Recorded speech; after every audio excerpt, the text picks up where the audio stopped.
Hello, everyone, and welcome to the Brighter Together podcast. Today, my guest is Corey Gray, and Corey is a coordinator of scholar supports, and he works in East Point, Georgia, which is a suburb of Atlanta. Welcome, Corey. We're so excited to have you here. Just good to see you. Good to see you too. I'm so excited to have this conversation and just looking forward to what I'm going to learn from you as well as what I can share with your community. Awesome. Well, tell me a little bit about what you do and what your role is where you work. Yes, so like you said, I am a coordinator of scholar supports, which seems like a really weird long title, but essentially what that means is I am a special education teacher here in East Point, which is a subset of Atlanta, Georgia, and I work in the charter school sector. So many of us who may be familiar with charter schools, we know that you can have a title, but you do a lot of other things as well. Yeah. So a lot of things that are under my bucket is I oversee our remedial education program, or as we call it, REP. So I oversee what that looks like at the middle school level. And I also serve as the gifted educator for our middle academy or our middle school scholars. So I oversee that gifted instruction. And those are my two big buckets, but then there are some other things that I'm doing as well. But I mostly oversee REP, teach gifted, as well as provide special education minutes to some of our fifth and sixth grade scholars as well. So you do you do any of the case management, or is that someone else is doing that and you I'm sure you attend a lot of IEPs, but that is that a Yes, so part of your role or no? to an extent. So I attend every single IEP meeting that we have in middle school because Yeah. I'm mostly am the note taker. So in those meetings, I'm taking all the notes, I'm in taking all the conversations. And then I work with our scholar supports department in middle academy to finalize the IEPs, finalize any goals that were set in that meeting. And very much kind of, like I said, serve as a note taker, but also as an organizer to make sure that everything is set. And then on top of that, when it comes to my students that do have the or do receive special education services, I also help with the case management as far as collect work samples, provide those interventions to those scholars to make sure that every scholar who has an IEP that they are meeting their goals that we set, and every scholar has access to the equitable education within the special education, within general education as well. Which is what IDA is all about, right? Yes, Individualized.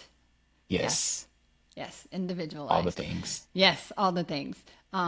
Okay, well, great. So, and when we talked before, you had said to me that you had done some leadership prior to taking this position. Can you give us a little bit of that background and what that was like for you? Of course. So prior to this role, I was essentially a middle school math instructional coach. So the title was department head, but what I really did was I oversaw all things middle school math at that level. And I served as one an instructional coach where I was coaching teachers, I was doing classroom observations, and all things that you would kind of see an instructional coach do. But then I also oversaw our logistical aspect. So I managed the department, but I also oversaw our budget because every department at that school had their own budget. So I was the one who was making purchases. I was coding the budget. I was the decision maker in regards to where our funds went, how we want to use our funds, as well as how to maximize those funds as well. So a lot of my role in that realm, and I was in the independent school sector, so there's a little bit more freedom that we had outside of the charter school, the public school sector, where your funds are coming from the state. Our funds were more so coming from the stakeholders that were within the school, with students paying tuition, different things like that. Oh, gotcha. Yeah. Okay. So I was able to kind of use those funds and think about how we wanted to maximize the budget, like I said earlier. But that was very much what I was doing before this role. And then, I loved it. It was a amazing school philosophy, amazing school model. But I knew that I wanted to really get back in the classroom and really work with scholars who I saw in the various experiences that I've had that were just struggling and were not being supported in the general education setting. So that's why I wanted to take a step back and really work in the special education scene because those kids need as much attention as every child. And I wanted to be the one to provide not just that attention, but also that exceptional instruction. And how long do you see yourself in this role? Interesting. So I'm in this role this year, and I've been in this role since August or September or so. And next year, I'm actually going back to be an elementary school teacher in the same school setting, just going back to really learn some more structures and some more things regarding just how our school runs and the different philosophies here. But I do know that my ultimate goal is to one, get back into leadership, oversee special education services or different things like that at a school level. But also I do have aspirations of opening up my own charter school in the future and wanting the school that I designed to be one for students who have exceptionalities and to give them an accelerated learning environment that meets their needs but also pushes them. So I know we talk a little bit about what I'm doing on the school level, but I'm also in the final stages of working on my doctoral degree, and my doctoral degree focuses on educational psychology, but with a gifted and creative educational lens. So I'm literally finalizing my dissertation right now, about to send it off to my committee to defend that. But a lot of the things that I've Wow. learned both in that program and in this experience now, I believe will prepare me to open up my own school and to ensure that no matter where your scholar is from, no matter their zip code or their socioeconomic status, no matter where, whatever demographic values or variables that they kind of come in with, that we're able to meet that individual need and teach to the student rather than teaching to a test or teaching to a number or whatnot. Really teach the individual and unique needs of the student. Yeah. Well, and I love this. I love your passion because I see somebody who's going to continue to grow as a leader in the educational space. I see you as somebody who is working right now. You gotta start and understand what you're doing, what the people that you're asking to do the work are doing. And so you're getting that experience now so that when you move into a leadership role in the future or go back to a leadership role, that you have that boots on the ground experience. Would you say that's true? Very much true. Very much true. Because I am currently wrapping up my 6 year teaching. But when I look at the different experiences that I've had, I was an elementary school teacher teaching second and third grade. I was a mentor teacher where I had a student teacher under me that I was overseeing their practicum experience. I was the gifted mentor teacher of my school where I was coaching teachers at the elementary level on how to teach gifted scholars. Then I moved into the middle school department head role. Then I was an adjunct professor at Georgia State University, where I've taught taught a graduate course there last summer. So I've had so many different positions and so many different experiences, and I'm like, okay, at what point am I going to get settled? But I do definitely agree and foresee that when that time comes, when I'm running my own school and I have a network of schools, which is the vision, that I can say to no matter which teacher I'm talking about, I've been in this seat, I've sat here, I've done this role, I know what's expected, and we demand excellence, we demand equity, we demand all those things, but at the core of it, we demand that our teachers and our staff is producing love and that our kids are really Yeah. experiencing joy in learning. And I'm grateful that I've had so many experiences so that I can truly impart that upon my future staff. Awesome. That's really great. One of the things we do at Lighthouse is take care of our therapists. Our mission is always to be a therapy company run by therapists. I'm a speech therapist, as you know, for Mhm. therapists for the betterment of students. That's it. You wanna empower your people so that they can empower the students because at the end of the day, that's why we're here. Education, educating the Yes. future, educating our next generation. So I think that's really, really cool. So, what would you think right now? What would you say in education or what you're seeing in education is your biggest challenge that students are facing in 2025 with AI and all of the stuff that's coming along and just in general, what would you say is that you're seeing as their biggest challenge? Great question. What I'm noticing as the biggest challenge that our scholars have in 2025, which is crazy to think about, but I know, what I'm noticing, right? what I'm noticing is just the ability to think creatively and critically and merge the two together. One of my favorite professors is, well, he's passed now, but the father of creativity, we know him as Dr. E. Paul Torrance. And he, in a lot of his works, talked about that we need to teach students how to think and not what to think about. And the way that we go about teaching our scholars how to think is giving them opportunities that really merge and pull out their creativity and shows them one how creative they are but two that they can that creativity can be nurtured because I feel like a lot of teachers and a lot of staff members may not believe that creativity can be taught, but it can be taught, and it can be taught in a plethora of ways, and once you tap into that creative side or that creative thinking, you can solve any problem. I do think that it's one thing to think creatively and it's another thing to think critically, but we can also think, I don't know the term, but creatively critical or critically Yeah. creative, right? You can Yeah. think in both veins because when you really, at the crux of teaching for creativity, is truly teaching our scholars how to problem solve. And problem solving is knowing what to do when I don't know what to do. Right? It's like what Right. steps will I take in this situation to figure out, okay, well, what's my metacognition saying? What's the process that I'm going to follow? What steps am I going to take based on prior research and the different aspects? So and I think that at times that critical part can be difficult, like you said, in this AI generation. I remember when Mm-hmm. I was growing up, and I am young, so I don't want to age myself. But when I was young, I remember that we didn't have, I couldn't just turn onto my computer and play a game, or I couldn't turn on a video game. We had to play board games. I remember vividly playing checkers and Monopoly and these different board games that required you to think and make Right. decisions and that really push you to be socially aware and self-aware and tap into all those social emotional skills that I think we're Mm-hmm. lacking when we just put a kid on a computer and say, get on this game or get on this platform. Yeah. Yeah. I think what Right. you're So, talking about really is apologetics, really, mm, not just critical thinking, but making critical choices and reasoning through why you're making those choices. And that's really great because kids need that. Leaders need that, right? I mean, you're yeah. already thinking about what's it going to be like when I open a school or when I have a series of schools, right? What kinds of things am I going to need to do? And you have to have that solid base in order to do what you need to do. So one of the things that you're talking about, I think there's a really amazing book by Malcolm Gladwell called Outliers, and in that book he specifically talks about outliers are people that have done things, but they become an expert because you have to have at least 10,000 hours of doing something to become an expert.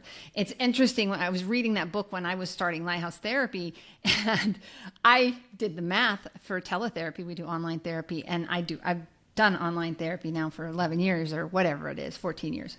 But I had 10,000 hours, and it was like, that piece is like, wow, you're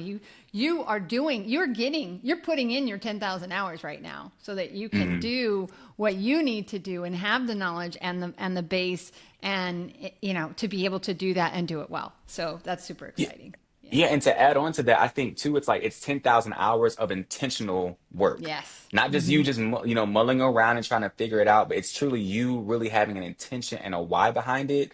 Because one of my favorite quotes by Pastor Darius Daniels is, "If your why does not make you cry, the price will always be too high." So if Ah, the why very doesn't really, nice. yeah, if your why doesn't really pull at your heart and say like, because I think that we think teaching is hard work, but I say it's heart work. Your heart has to be in this work in order to really make the impact that you desire. So if the why doesn't really pull at me and make me get in a place where I see my students' future, where I don't think that I'm seeing the 11-year-old right now, but I'm thinking about the 21-year-old that's going to be out solving problems in the world. If I can't get to my why, then then the price that I pay of me coming to work every day and the things that we deal with on the day to day will always be too high. So, yes, Yeah. definitely to your point about the 10,000 hours, I definitely Yeah. agree. Yeah, that's great. I love that. I'll have to write that down and steal it from you later. Of course, of Because course. that's amazing. Yeah, you have to have. I think educators, I think all of us come into it with a passion for it, because we have a servant heart. We want to serve the kids, right? We want to do something that is helpful, and if you can hold on to that. And so when you talk about, because you said you're young, but you've got experience. What would you say to those that are considering getting into education? What kind of advice would you give somebody who's just, maybe just graduating from high school in college or in college, but don't know what they want to do and they're considering education? What would you say to them? It depends on who I'm talking about, but I think the first thing I will always say is, and I don't know the platform, so if I need to revamp what I'm saying, please let me know. But I would say seek the Lord because Oh when no, I hey, yeah, don't worry about that. okay, We are a faith-based business. Faith is, and we didn't talk about this, but thank you for doing that. I appreciate the boldness because I am also very bold when it comes to my faith. And faith is our center core value at Lighthouse, and everything else. My daughter made this graphic, and she put faith as the big one in the middle, and then respect and growth and guidance and honesty are around it because faith is the mm, center of what we do. So I totally agree with you 1000%. Yeah, because I Yeah. am a Christian. I am, Yes. and I boldly say that because it, it, you know, it's important that people, and I won't ever apologize for my faith. So go right ahead. Okay, okay. So I would definitely say seek the Lord because when I was in college, I had dreams of being the first black governor of Georgia. That I had my degree in political science. I was on my way to Harvard Law School, was going to practice family and divorce law, was going to do that for about 7 years and then work my way back into government. I had a whole plan. And the Lord came and radically shifted everything. It was like, nope, you need to be a teacher. And when that came to me and I really walked in that calling and in that purpose, that's when I really felt like the things that where hard became easy, that I knew that I was in my purpose because at the end of the day, he's the author and the finisher of our faith. So Right, I need to really tap into that. So that's what I would tell honestly everyone that hey, seek your purpose and make sure and many times your purpose aligns to your passions, but sometimes it doesn't. Because before I went into political science, I was a music education major where I wanted to be a high school band director, but that wasn't my calling. My calling was to be in the elementary school classroom as a general education teacher. So really tapping into your passion, tapping into your purpose. But also what I would say to our emerging educators is have your why. So know why you want to teach, know who you want to teach, and know why you want to teach them as well. But also I know when I'm hiring, and because that was another part of being a department head, was I was over the hiring process, like interviewing math teachers who came in. And I always had three buckets that I was looking for when I was hiring, and two buckets that I looked for when I was managing people. So when you're hiring, I always looked for people who were critically conscious about content. Like you're critical, you can be a critical thinker. You're culturally responsive, which means if I put any child in your classroom, you can respond to their culture, no matter who they are, no matter where yeah, they come yeah, from. Can you respond to to this child? And three, are you creative? Are you creative in your teaching? And do you one believe that you are creative? Can you teach these scholars in ways that are more than just giving them a worksheet and producing a lecture? But can you actually creatively teach your content? So those are the three things that I would say to our emerging educators: being critically conscious, being culturally responsive, and being creative. Like figuring out how you can kind of embody those things. But then again, when you're being managed, so even when you get that job, my one of my favorite principals, I'll drop his name. His name is David White. He was the APS Principal of the Year about 2 years ago in Atlanta. He's an amazing principal. I talk about him all the time.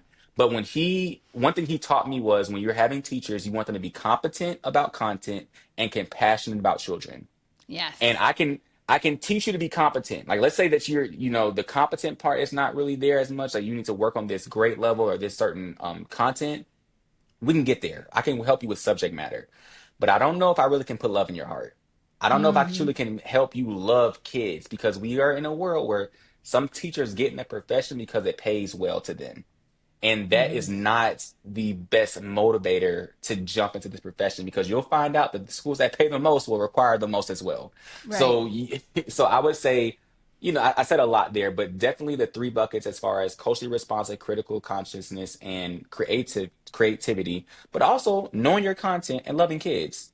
Right. So, do you love Yeah. kids? And some people are like, I love the littles, but I don't. The high school is too much, or vice versa. Just picking Yeah. your bucket and just knowing your why. Yeah, and you don't have to be good at every single subject and you don't have to be good at every single age level. You find where your passion is. And I've always said, if you love what you're doing, it's not work. It becomes it's not. I absolutely I'm super excited about this podcast. I'm super excited about what Lighthouse is doing because it is not work for me. It is definitely God ordained. He asked me to start my own company and I was like, oh, I don't know how to do that.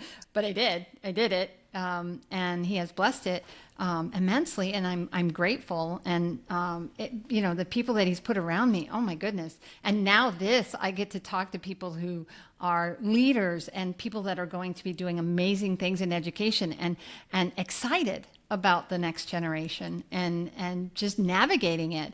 And I think that I see that in you, Corey, and I'm on fire for you because I know you're going to do some great things, and that's part of the reason why I wanted you on here is because you have that passion, and you don't. It's not something you see in everybody, and it's a good thing. It's a really good thing. So, one last question. And I ask this question to most people on my podcast. And I say miraculous because I am faith based. I don't have a magic wand. I know there's no magic wand out there. So I say, if you could miraculously solve one challenge in schools, what would you want to solve? I love that question. If I could Thank you. miraculously solve one thing in schools, I would replace the notion of standardized testing and replace it with something that is more aligned to individualized showcasing of knowledge. So rather than every child taking the same test and kids worrying or wondering, am I going to progress to the next level? And teachers in this merit pay system where my pay is attached to my data, and if Yeah. my kids don't do well, I would do away with all of that and just say, instead of us teaching to a test, let's teach to the child. Who is Yeah. the child in front of me?